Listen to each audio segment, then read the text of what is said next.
Am I the a-hole for trying to reconnect with my daughter after tough choices? A few years ago, my life took an unexpected turn when I lost my beloved wife, my daughter's biological mother, to a sudden illness. In the midst of my grief, I found comfort in a support group for widowed spouses, where I met a woman who had also experienced loss. We got married, perhaps too soon, just 6 months after my wife's passing. I believed this new relationship could provide stability for my daughter and me. However, blending our families wasn't as smooth as I hoped. My daughter was understandably still grieving and struggling with the loss of her mother. She wasn't ready to treat my new wife like her mother or call her children her siblings, and this caused tension in our home. In what I believed was the best decision, I asked my daughter to live with her maternal grandparents, who she had a close relationship with, and expressed her desire to move in with. At the time, I genuinely believed this would be best for my daughter. She seemed unhappy living with us, and her grandparents offered a loving and supportive environment. Despite the distance, I made sure to call her 4 times a week, but she rarely picked it up. And when she did, it felt like she was just going through the motions. Feeling hurt and rejected, I decided to limit contact, hoping she would realize how much I cared and that I was only doing what's best for her. Recently, I came across a post on social media about my daughter's high school graduation and realized I wasn't invited. Feeling hurt again, I tried to reach out, hoping for a chance to reconcile. But my daughter refuses to talk to me. She even went as far as saying I'm not her father, which devastated me. I can't help but feel like she's being selfish, refusing to see that I only did what's best for her, even if she can't understand it. In my mind, I've been trying to be a responsible parent and provide her with a stable home and support system. I thought she'd be happier with her grandparents, but it seems like she can't forgive me for the choices I made. I'm hurt, and I want her to understand that everything I did was out of love for her, even if she can't see it. Reddit, am I the a-hole for trying to reconnect and expecting her to apologize? Should I give up on our relationship and move on? Or should I keep pushing for a chance to make things right? I believe I did what's best for her, and I just want her to understand that. Any advice or insights would be appreciated. Thanks for listening, Reddit. Now for the top comments. You're the a-hole. I get that people have a tendency to make illogical decisions after such a great loss, and maybe one day she'll understand that. People process grief differently, and it sounds like you forced your method of coping on her. 6 months would be quick to move on, even if her mother was still alive and you had separated. I'm sure she feels like she's lost both parents at this point. Have you considered what that must be like for her? To have her entire life dismantled and turned upside down?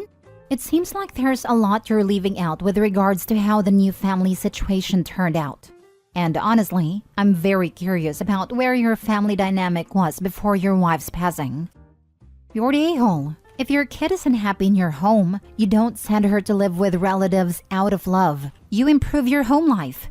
You make her a priority in your life. Her, not your shiny new family.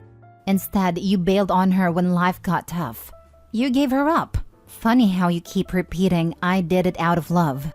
You think if you say it enough times, someone might believe you? Nope, not fooling anyone, least of all her. You did it because she was an inconvenience and not a priority. Leave her alone. Look, I understand that you feel strongly about this, but I need to set the record straight.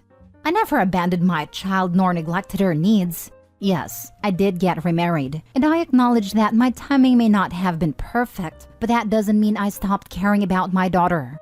I did provide financial support, including child support for clothing, food, school supplies, and other expenses.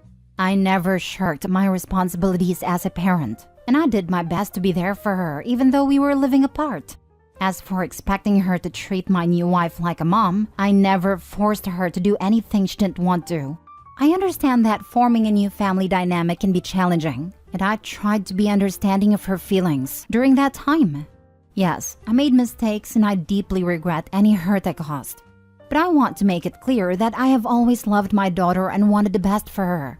I never intended to hurt her, and I take responsibility for any insensitivity on my part. I'm not looking for sympathy here, but I want you to understand that parenting is complex, and sometimes we make decisions that we later realize were not the best. I'm willing to learn from my mistakes and try to be a better parent going forward. While I may have made some missteps, I reject the notion that I abandoned my child. I care about her deeply, and I hope that one day we can find a way to heal our relationship and move forward together. I never saw my daughter as an inconvenience or treated her as anything less than a priority.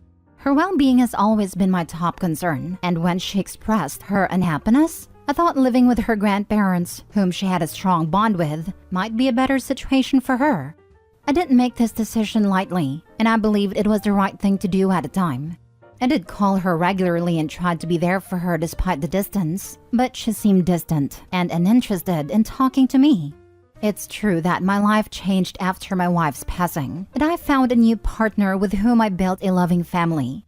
But that doesn't mean I abandoned my daughter or made her a lesser priority. I've always cared for her deeply and hoped that she would find happiness and support with her grandparents. I understand that my daughter may see things differently, and I respect her feelings. If she needs space and time to heal, I will give her that. My hope is that one day we can reconcile and rebuild our relationship. I acknowledge that my decisions might have hurt her, and I'm genuinely sorry for any pain I've caused. I just want to find a way to mend things and show her that she's always been loved and important to me. Next story. Am I the a-hole because I, 38 female, don't want to take my stepson, 9, on vacation? My husband, 39, and I have been married for 5 years. We have 2 children of our own, both girls, aged 5 and 2. I also have a son, 10, from a previous marriage, but I was widowed. My husband's ex barely involved in stepson's life at all. They got divorced when stepson was 2 and his ex wanted a fresh start. So my husband did a decent selfless thing and had complete custody of their son, even though he'd wanted shared custody. I got a bonus at work, and I really want to go on vacation with just my family, just once. We've been on family vacations all together lots of times, but just once I want to spend my money going on vacation, where I'm not looking after someone else's kid. So I want stepson to stay with his mom while we go on vacation. My husband sees my point of view and is okay with it, and I don't think I'm being at all unreasonable. My mom found out what I was planning and says I'm being a complete a-hole. These are the reasons she says I could be the a-hole. 1. My mom says that if stepson's mom isn't properly involved in his life, I should be even more involved in his life to compensate. I think this is completely unfair expectation. 2. She also says that I'm being a hypocrite taking my son, but I think that's totally different because my son doesn't have another parent. I'm all he's got. If stepson's mom won't take him just for once, then obviously he'll come on vacation with us. But I don't think I'm the a-hole to ask if I can have a vacation with my own family just one time. It's not like I hate stepson or something. He's a nice kid, he's just not mine. Am I the a-hole? Just my family just once. Your husband's son is your family, and you better not ever let that kid hear you say otherwise. Jesus Christ. I'm not looking after someone else's kid. Homie, that ship sailed when you married a man with a child. I don't think I'm the a-hole to ask if I can have a vacation with my own family just one time. Wanting a vacation with your family is fine. Deciding that your stepson doesn't count as family is messed up beyond belief, and definitely makes you an a-hole. You're the a-hole. I couldn't have said it any better myself.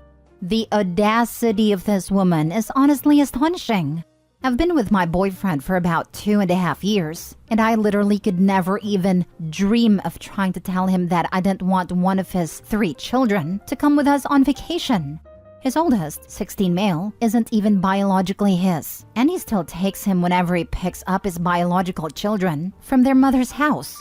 We would never, ever exclude him from any family fun trip we were taking. Opie, you're definitely a huge a-hole in this situation, and it's weird that your own mother was the one to tell you this and not your husband. When you married your husband, his son became your stepson, just like your son became his stepson. How would you feel if you wanted to exclude your son? You said yourself that your stepson's mother isn't a very attentive mother, and maybe that's not the same thing as having a deceased parent, but damn lady, have some empathy. You're the a-hole. Absolutely 100%. You married his father, which means your stepson is part of your family. My son doesn't have another parent. Technically, your stepson doesn't have another parent. He has an incubator/egg donor who doesn't want him. You are going to tell him you don't want him either, and that is a horrible thing to do. Her son has another parent, but he's dead. Her son is not her second husband's though. I'm guessing if her husband said just once he'd like to vacation just once with his family excluding her son, because hey, biology is more important, she'd be okay with that. When you marry a man with a child, that child becomes part of the family. Wonder how she would feel if her husband decided that her son wasn't a part of the family. You're the a-hole and so is your husband. Your husband isn't just an a-hole, but also a horrible father for exposing his son to someone like you. Your 10-year-old shouldn't be allowed to go on this vacation either because he isn't your husband's son. So if stepson misses out, then so should your son. It's only fair if we go off your stupid, messed up logic. I feel sorry for this poor kid. I bet he's left out of a lot of things. Toys? Treats? Food? God knows what else. You honestly disgust me. Next story. Am I the a-hole for refusing to fund my sister-in-law's education? My 33 female husband Luke, 33 male, funded his sister's Julia, 24 female education, undergraduate and graduate, for 6 years. And she recently graduated with her master's degree. I met Luke when Julia was a freshman, so I was aware that he offered to pay her schooling for 6 years. That was their deal. Luke started his adulthood with a lot of debt from school and didn't want Julia to go through any of that, so he only wanted her to focus on getting an education. His business was successful, so he paid for her tuition, apartment, car note, food, and other expenses like gas money, phone bill, clothing allowance, etc. He has spent close to $300,000 in 6 years. Luke and I run our business together, and we combined finances after getting married. His business generates 10 to 15% more revenue than mine. 4 months ago, we had a discussion with Julia and asked her what her plans were regarding her future after school. She said she wanted to stay near her friends, so Luke helped her secure a position where the starting salary was in the low 6-figure range. We decided that we would give her a rental property so that she would not pay rent. She would only be responsible for the utilities. 6 weeks ago, Julia's plans changed. She quit her job and told us that she wants to continue her education in the UK, a second master's degree, and her PhD after. And she's expecting us to pay for it. Luke discussed it with me, and I told him that she should take out a loan.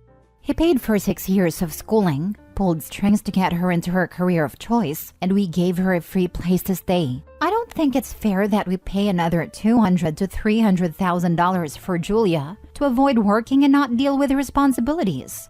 Luke agrees, but he's a bit of a pushover. So I reminded Luke that we have shared finances, and my business brings in almost just as much as his. Therefore, I also have a say in this. Julie has been complaining to her parents and all of our relatives that I'm denying her a chance to succeed at life. Luke's aunt says that it's only fair that we continue paying for her to attend university, since Luke was the one who offered her a debt-free education.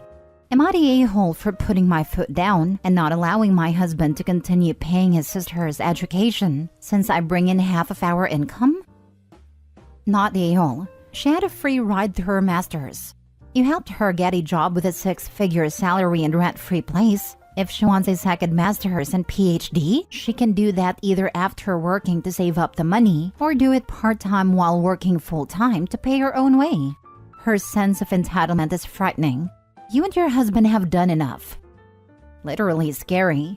Then going around family to actually complain? Unbelievable. What? No. Also, if she's not getting a funded PhD, she's not good enough to be doing one anyway. Luke is an amazing brother, but at a certain point she has to fly the coop. And as money is your money, no partner has the right to unilaterally spend $250,000. Not the a-hole. Sounds like her sister-in-law's expensive education hasn't taught her gratitude. It sounds snobby, but I always tell my students who want to get a PhD, 1, don't. 2, if you won't listen to one, don't go to any program that won't pay you, and don't go at all if it's not highly rated.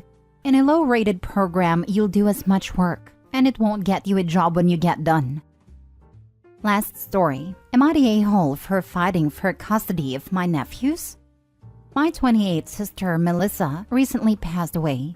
She was a single mom and it was a sudden accident. So custody of her two sons, Adam 12 and Nathan 8, is up in the air. My surviving sister, Amber 34, is looking like the top pick for custody. But the thing is, she's kind of a terrible mother to her own daughter already. She is ultra strict, doesn't respect her privacy, her daughter is 13, and her husband is an alcoholic who doesn't have a job and spends all day watching TV and yelling at their daughter. I want nothing more than to keep my nephews out of that household. As such, I've been fighting in court for custody of my nephews. The issue is that everyone involved besides me seems to think I'm totally out of line for doing this. Amber, of course, wants custody for herself, but my parents have been saying as of late that kids need a motherly figure in their life, and basically that I can properly take care of my nephews as a single man. The other issue is that if they moved in with me, they'd have to leave their school district and all their friends. In a time where they need the support of their friends most, I'd be taking them away from that. Amber also claims that Melissa wanted my nephews to go to her, but doesn't have any evidence. I've been facing a lot of pressure to stop fighting and let Amber have custody. And I know this is a touch above Reddit's pay grade, but am I the a-hole? Not the a-hole, but 8 and 12 is old enough to have a say. Has anyone asked them what they want? Where's their father? A single-parent household is miles better than a two-parent household with an abusive alcoholic as one of the parents. Children do not need mothers specifically. They need parents who love and parent them. If you can do that, then you should continue your fight. And maybe consider a room for your niece, who sounds like she's in a terrible situation too. So sorry for your loss and the continued stress of figuring out the best future for your nephews. They've been in shock since the accident. It was a car crash with the boys in the car. As soon as they'd ready to speak, I think the court would like to hear what they have to say. My heart breaks each day for them, and honestly, I just wish Melissa were still here. Everything would be fine if she was still here. Of course you wish she was still here, and I'm sure the boys do too. But she's not. The next best thing you can do is to raise them as best as you can. Are they staying with you now? If not, you should try to make that happen. The court will look at where they've been staying with an eye towards not creating more change for them if they don't have to. Not the a-hole. Has Amber's husband agreed to this? I just don't see that a court would give custody to a family where one person is an alcoholic, although I'm assuming the others involved don't know about this. Otherwise, I can't see why anyone would think it's a good idea they go to Amber. My guess is the sister is hiding the husband's issues. When Opie brings this to light, they should not give her custody.